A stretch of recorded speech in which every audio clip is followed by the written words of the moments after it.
ቅርብን ቀይረው ምንኛ ደስ ባለኝ። በአጭር ጊዜ በጣም ተግባብተናል። አንተም በጣም ጥሩ ልጅ ነህ፣ ደስ ይላል። ግን ፍቅረኛ አለኝ።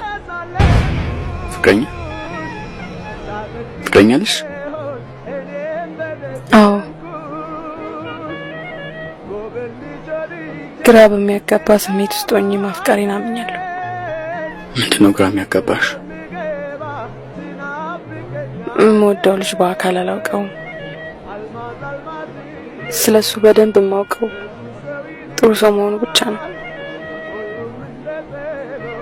ማለት አልገባኝም። እኔ እና እሱ የምንተዋወቀው በኤስኤምኤስ ብቻ ነው። ህልም አትቀልጂ። ካንቺ እንድርቅ አስበሽ ከሆነ ምክንያት መፍጠር አያስፈልግም። ዝም ብዬ እርቃለሁ። እኔ እንደዛ አይነት ሰው አይደለሁም።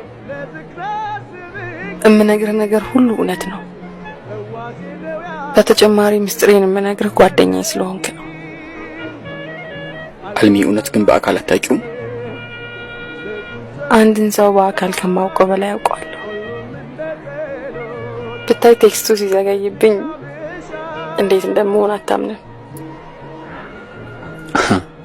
ለማመን የሚከብድ ነገር ነው የምትነግሪኝ። ቆይ ግን በአካል ለማግኘት አልሞከርሽ? ሞክሬያለሁ፣ እሱ ግን አይፈልግም። አሁን ግን በግድ ማግኘት እንዳለብኝ ወስኛለሁ። እሱ ማግኘት ካልፈለገ እንዴት ልታገኙ ትችያለሽ? ለትንሽ ጊዜ ጠፍቶብኝ ተኮራርፈን ነበር። እሱም ይቅርታ ጠይቆኛል። እኔ ግን ይቅርታውን የምቀበለው በአካል ተገናኝተን እንደሆነ ጽፌለታለሁ። የሚሳካልሽ ይመስልሻል? ይመስለኛል። ስትገርሚ። ስታዩ እንደገመትሽው ወይም ከግምትሽ ውጭ ቢሆን ምን ታረጊያለሽ? እሱም ቦታው ላይ ሰው ነው ወስናለሁ። ከተረዳኸኝ እኔ ወደድኩት ማንነቱን ነው። የአንድ ሰው ማንነት ደግሞ በመልክ ወይም በደረጃ አይደለም።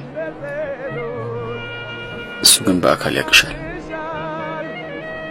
አዎ። ምናልባት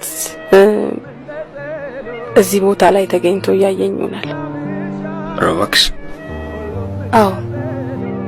ከምር?